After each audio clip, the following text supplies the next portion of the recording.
Hermano el doctor Isaac Jauli Dávila, quien nos va a compartir un tema que se titula La Divina Comedia o el tránsito del alma de la oscuridad a la luz. Así que pues vamos a dar la bienvenida al doctor. Nada más les pedimos, como siempre antes de iniciar, que por favor sus celulares en vibrador en silencio para evitar interrupciones durante la presentación. Y como siempre recordarles que lo que aquí se expone es parte de la investigación personal del exponente sin intención de imponer o convencer ideas. Así que pues dicho esto, vamos a dejar el espacio al doctor. Bienvenido, doctor. Gracias. De todos modos hay que aclarar aquí la idea es empezar casi en punto, porque el estacionamiento, los que hayan traído coche, pues tenemos que salir de Estampina, yo creo, a las terminar a las 8 y unos 5 o 10 minutos para preguntas e irnos, ¿sí? Cierran a las 8:30. Sí. Y entonces por eso queremos más o menos concretar en esta hora el tema que vamos a presentar. Bueno, ya lo comentó. ¿Tu nombre? Miguel. Miguel ya comentó algo, ¿no? La idea, como lo hemos dicho antier en la conferencia que también hubo, no se trata de dictar una cátedra, ni de imponer ideas, ni que ustedes salgan acá lavados el cerebro, cosas así que a veces la gente piensa. ¿Por qué? Porque no encuadra con el marco normal de visión que tenemos del mundo. Las personas les da miedo cuando hablando de miedo, un comercial, este domingo tenemos un taller sobre el miedo. Bueno, los que quieran asistir a la propaganda creo que ya la conocen. Hay miedo de que mi manera de ver el mundo no sea la mejor. Y uno se aferra a ciertas ideas, los dogmáticos, o así le decían antes los filósofos, porque la palabra dogma significa opinión, entonces se aferraban a sus opiniones. Obvio, cuando ello pasó a la iglesia, los dogmas se convirtieron en verdades, cuando eran solamente opiniones originalmente, ¿no? Y así se ha convertido en la idea de que, una persona es dogmática cuando está muy enfrascada en ciertos conceptos y considera que eso es lo único que es verdad y los demás están equivocados. Se respeta, pero en la sociedad teosófica procuramos no caer en ese juego. Realmente el dogmatismo o la persona dogmática a veces no es consciente de esa manera de ver las cosas, porque en el fondo tiene gran inseguridad. Aferrarse a un concepto y decir que es lo único que es real o verdadero, cuando en este mundo tan relativo todo, la verdad, cada quien tiene su bosquejo de la verdad, es muy común, ¿no? Si es insegura, la persona se aferra a eso, y eso sobre todo en las religiones. Entonces, en la sociedad hubo una declaración hace años, ¿no? Sobre la defensa de la verdad, o sea, la defensa del derecho de cada persona a tener su forma de ver las cosas, a que se respete esa manera de ver las cosas y que esa persona también respete la de otros. Por eso, si alguna cosa no les gusta, pues en mi caso no va a pasar nada. Bien, ¿quién ha leído la Divina Comedia de Dante Alighieri? 1, 2, 3, 4, 5, 6. Más o menos, ¿no? No muchos. Es obvio que la versión original viene en prosa y es un poco cansada. Yo les recomiendo en poemas. Hay versiones en prosa que son más accesibles, ¿sí? Dante Alighieri fue una de las grandes figuras del Renacimiento en Florencia, ¿sí? Él, junto a Leonardo da Vinci, Miguel Ángel, Botticelli en la pintura, Miguel Ángel en la escultura, Leonardo pues en múltiples capacidades que tenía, pues fueron las figuras. Quizá había otros, ¿no? Yo no me sé a todos, pero había una cantidad de pintores increíbles que fueron los que iniciaron el movimiento de transformación de esa edad oscura, que fue la Edad Media a principios, a un cambio, ¿no? A siglo XV, XVI, más o menos. Y Dante esta figura en la literatura, porque él era un autor, escribió una obra llamada La Divina Comedia. Sus antecedentes históricos de la obra, por ejemplo, Dante se inspiró mucho sobre Piccolo della Mirandola y Nicolás de Cusa, ambos filósofos, alquimistas. Recuerden que era una época todavía en que la filosofía, la alquimia y los procesos de transformación de los seres humanos estaban muy mezclados. Sobre todo Piccolo de la Mirandola era un alquimista y a la vez filósofo. También era en una época que influyó Lutero, Kepler, Galileo, Giordano Bruno. Se puede decir que era una época compleja, porque después de una visión del mundo religioso tan cerrado, se abría una puerta y una luz para el cambio, pero eso también generaba una gran crisis en el mundo, porque las personas que se habían aferrado a una visión del mundo religioso, de repente se movía todo y empezaba a cuestionarse. Por eso yo menciono en el punto de abajo una pérdida espiritual y la necesidad de un nuevo mito. Nosotros vivimos a través de ciertas formas de patrones de vida que en el pasado se denominaban o se pueden denominar los mitos. Un mito es una forma de vida, es una manera de ver el mundo. Mucha gente confunde mito con la mentira, con cosas confusas. Pues no es así.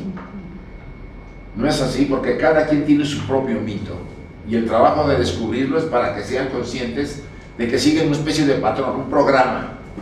Dicen los psicólogos transpersonales, un guión, ¿no? Hay un guión que se está desarrollando durante su vida y que la mayor parte de las personas no son conscientes de él.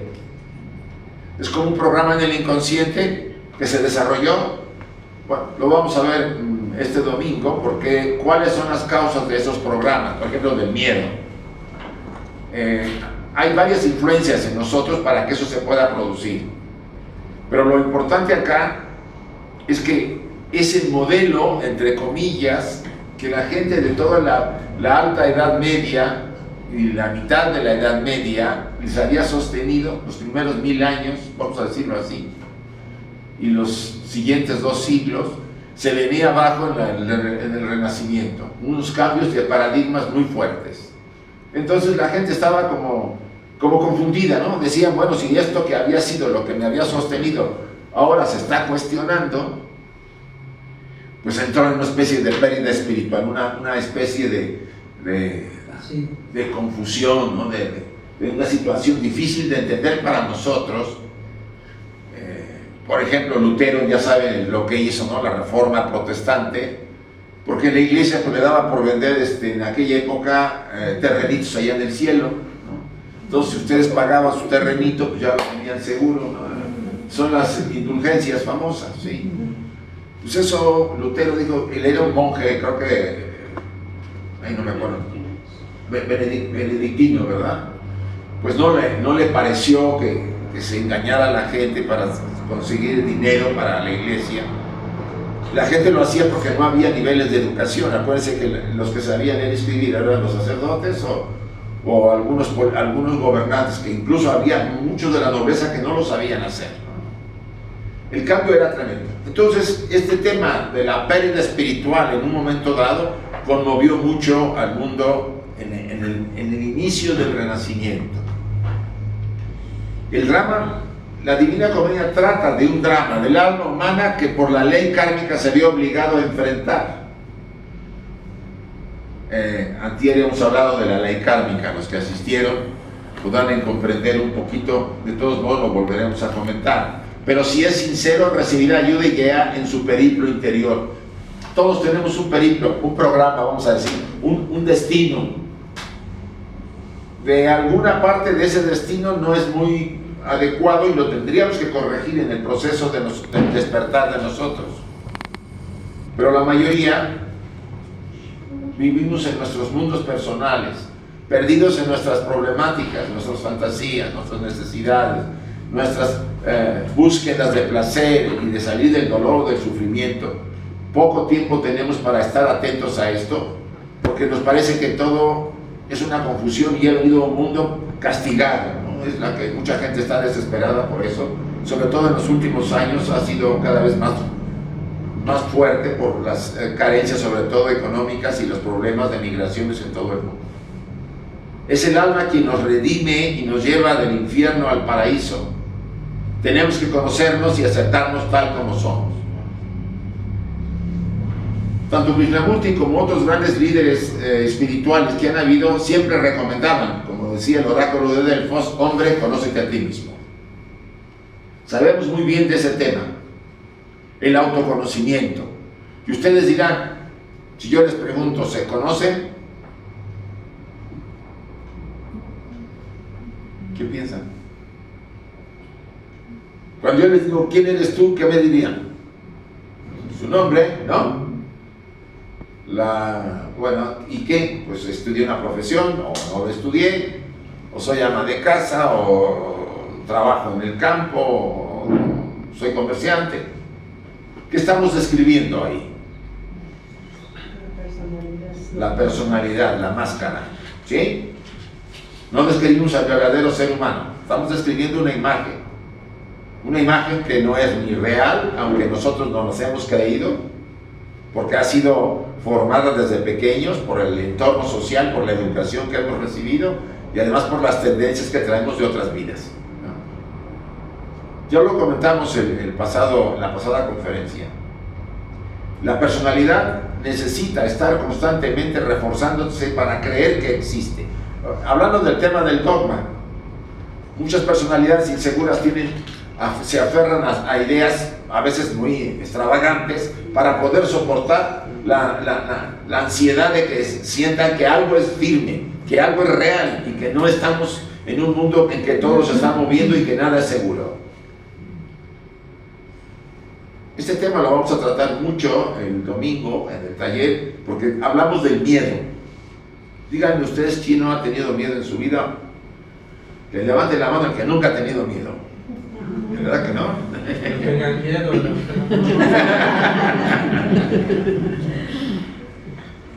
Algunos autores hablan que desde el momento que salimos del vientre de nuestra madre empezó todo el lío. Estábamos calientitos, bueno, no todos tan calientitos, porque si la madre tenía que trabajar y la pasaba mal y le daba por fumar, pues el pobre feto fumaba, la pasaba mal. Si la madre además se drogaba, pues el niño se drogaba. O sea que no a todos los bebés les va bien, ¿no? Pero en general nos encontrábamos en un estado de placer, se puede decir, cuando aún no entendemos qué es placer. Simplemente estábamos cómodos, si podemos decirlo así, ¿no? El alimento llegaba cuando nos bajaban los azúcares, me entraba por el cordón umbilical de nuestra madre, no había problema, estábamos calientes ahí. 9 meses, pues no está mal la vacación, ¿no? Insisto, no todos, porque hay casos dramáticos, ¿no? Y de repente salimos a un complicado mundo donde tenemos frío, donde nos dejan como solos. El trauma del nacimiento es un trauma que se registra mucho en la mayor parte de nosotros y nos deja marcados casi siempre. Muchos nacieron por cesárea, bueno, ahora no, o salimos del túnel, ¿no?, como pudimos. Y hay diferencia entre el que nació por cesárea y el que nació natural, que es lo más interesante. Pero no vamos a entrar en esos detalles ahora. Lo importante acá es que nos exponemos. La personalidad se expone a un desarrollo y una formación de su estructura en base a un programa que traemos del pasado, de otra vida, más las condiciones del entorno que me están ayudando a formarme. Y por eso cada quien es como una huella. Ninguno de ustedes es igual a nadie, aunque se parezcan físicamente. ¿Sí? Nadie es igual. Y lo que a veces funciona para uno, no funciona para el otro, ¿no? Lo que le llaman la medicina personalizada. Puede ser que una aspirina nos quita todo el dolor de cabeza, ¿no? No es así. Como que hay cosas superficiales que sí se pueden generalizar. Pero cuando hay determinados detalles, antier hablaba con una persona y yo le decía, si alguien es esquizofrénico y hay otros 3, cada uno tiene una esquizofrenia diferente, ninguno es igual, aunque sean esquizofrénicos por los síntomas que muestran, ¿sí? El uno es de una manera, creo que uno se siente Cristo y quiere salir ahí desnudo a la calle porque se quiere liberar, otro está sufriendo una especie de tortura con sus sueños y las voces que oye y las figuras que ve. O sea, hay variedad de síntomas y todo se califica como esquizofrenia y no se puede tratar igual a todo, ¿no? Aunque se le pueda dar un medicamento para mantenerlo controlado, todos reaccionamos diferente. O sea, cada quien es algo especial, algo sui generis, y eso se debe a la variedad de posibilidades que tenemos. Pero al final, lo que yo le insisto, tenemos que conocernos y aceptarnos tal como somos. ¿Se aceptan tal como son? Dante no se aceptaba, y lo vamos a ver ahorita. Sufría, porque él era consciente de que había cosas muy desagradables que había hecho. ¿Sí? ¿No han hecho ustedes cosas desagradables? Sí. No hemos hecho, yo no me incluyo. No, las hemos hecho, ¿o no? Sea porque en ese momento creíamos que era lo mejor, porque yo creo que la mayoría hace las cosas pensando que está actuando bien, aunque arme unos líos tremendos, pero pensaba que estaba bien. Lo interesante acá es que seamos capaces de darnos cuenta y tomar esa iniciativa de decir, esto no fue lo mejor y voy a tratar de corregir a mí mismo sobre ese tipo de conductas, ¿no? Que pareciera que es válido porque en una sociedad que es permisiva por muchas cosas, pero yo siento que no está bien. O sea, ya no me debo de... Si 1000 personas piensan de una manera y usted no, pueden estar equivocadas las 1000 personas, sí. No se vaya por el grupo, no nos vayamos por el grupo, por la masificación. Tenemos que actuar como nosotros sentimos, con nuestra verdad personal. Si nos equivocamos, aprenderemos la lección.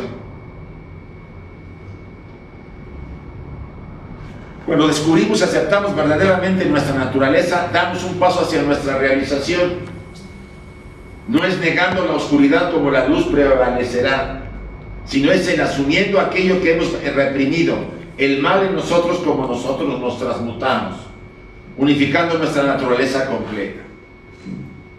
¿Sí? Todas las antiguas tradiciones y la teosofía y la enseñanza oculta insisten en eso. No es negando la oscuridad como va a prevalecer la luz. Es más, si se niega la oscuridad se volverá un monstruo, un demonio, y ustedes tendremos todos más dificultades. Si queremos realmente transmutar nuestra naturaleza en algo equilibrado y armónico, tendremos que aceptar lo que encontremos, lo que está atrás de la máscara de la personalidad. Ser honestos con nosotros es el primer paso. No engañarnos, porque es que todos tenemos una idea muy elaborada de nosotros mismos, mejor de lo que somos, y tendríamos que bajarnos ya del escalón y decir, me voy a ver como soy y no me sigo engañando. ¿Por qué? Lo hemos hecho para protegernos, para utilizarlo como seguridad para recibir lo que quiero del mundo. La imagen de la personalidad está constantemente maquillada para que la gente me dé lo que yo quiero. No es reprimir el mal, sino asumiendo aquellos que hemos reprimido. Todos hemos reprimido cosas que hemos hecho, acciones que hemos cometido contra X personas o animales, o hemos hecho alguna desesperada acción por salir de un problema y no nos ha importado las consecuencias. Nos hemos traicionado a nosotros mismos en nuestros valores por conseguir algo. Hemos engañado.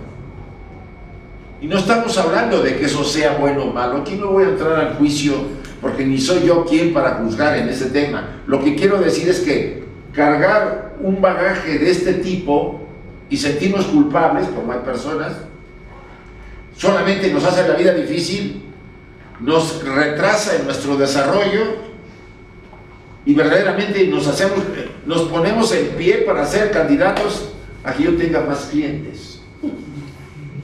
Porque lo que hace más daño en una persona es que le esté dando vueltas a su culpabilidad obsesivamente, ¿sí? Eso genera una patología.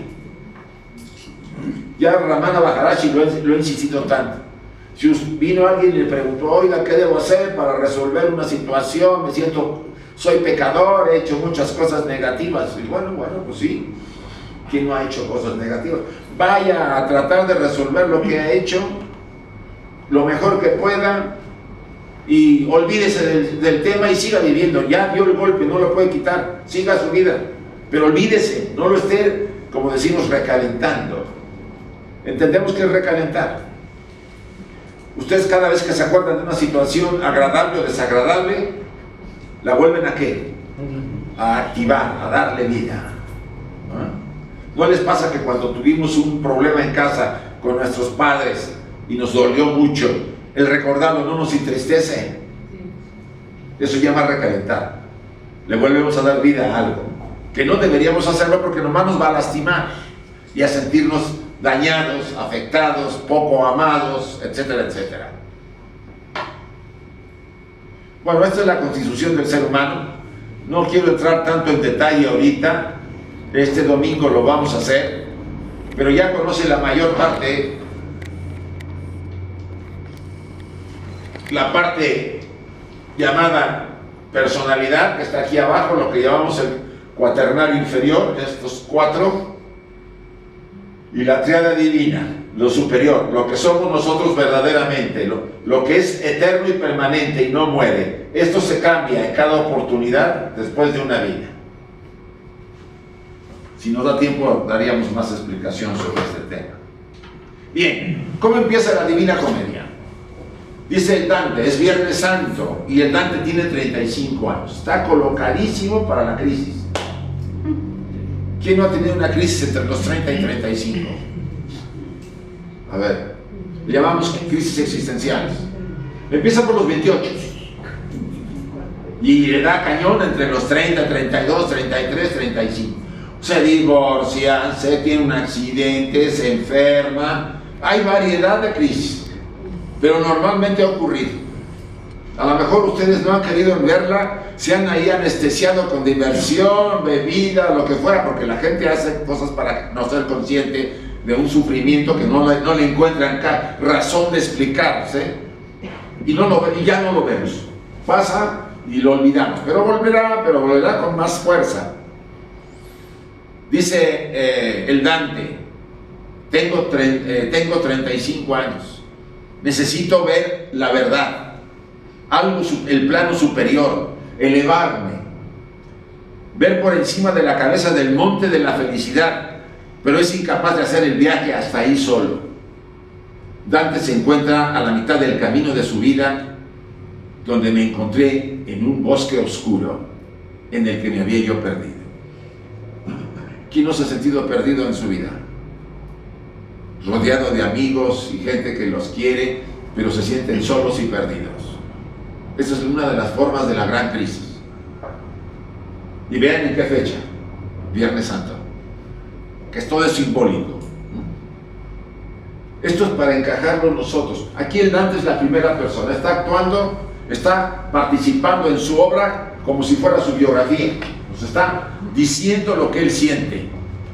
Se perdió, a pesar de ser una gran figura de la literatura florentina en Italia, en una época compleja, ¿no? También, donde ¿se acuerdan ustedes El Príncipe de Maquiavelo? Donde eso era parte de la figura de los gobiernos de la Italia y de la Europa de aquella época. Era una selva oscura, como el lóbrego mundo del pecado. Dante no se comprende a sí mismo ni el propósito de su vida. ¿Han tenido una situación así, chicos? Yo sí. No me entiendo, ¿para qué vivo? Hay una confusión compleja, me siento perdido, sin sentido, ¿para qué? O sea, todo eso se va mezclando. ¿Y el bosque es qué? las ciudades, la vida en que estamos metidos, en esa oscuridad. Aquí nos revela Dante su naturaleza, vamos a decir, de confusión, de crisis tan poderosa que estaba viviendo, y él plasma la crisis en la obra. Me encontré en un oscuro bosque en el que yo me había perdido. ¿No se sienten a veces perdidos en este mundo que hemos creado los humanos? En donde pareciera que los valores eran básicos e importantes, y ahora pues cualquier, perdonen que use la palabra, mequetrefe, nos pisa y nos gobierna, pisando los valores que hemos sostenido todos por mucho tiempo. Ni la verdad, ni la justicia, ni la ley prevalece.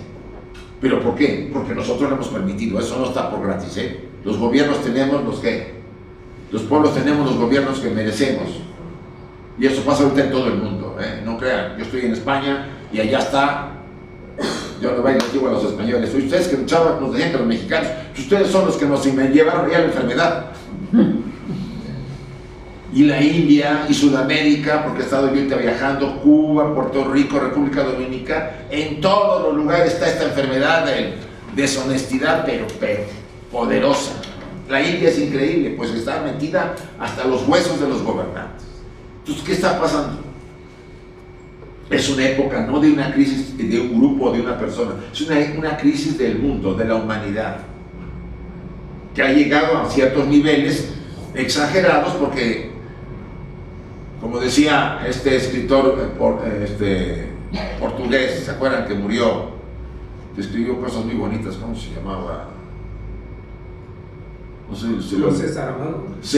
Saramago, no sé si lo leyeron. José Saramago. Sí, decía, de 1000 a 1500 millones de seres humanos están de más en la Tierra. Son elementos para ser eliminados. No sirven para nada. Los pobres, de 1000 millones a 1500 millones.